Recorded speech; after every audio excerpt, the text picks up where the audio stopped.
అని చాలామంది చాలా ప్రశ్నలు అడుగుతూ ఉంటారు.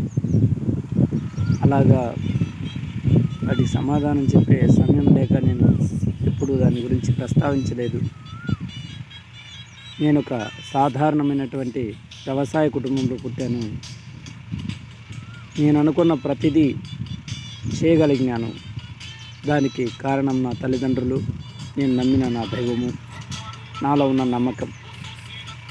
నేను ఓటమిని చూశాను, విజయాల్ని చూశాను, అవమానాలని చూశాను, బాధలన్నిటినీ తట్టుకొని నిలబడినాను. వ్యవసాయం చేశాను, టీచింగ్ చేశాను, పాడి పరిశ్రమ చేశాను.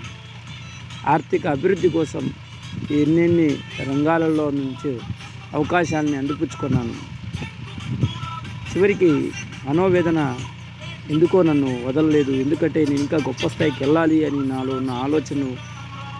ఇందుకోసమే యూట్యూబ్ని స్టార్ట్ చేయడం జరిగింది. Thank you friends.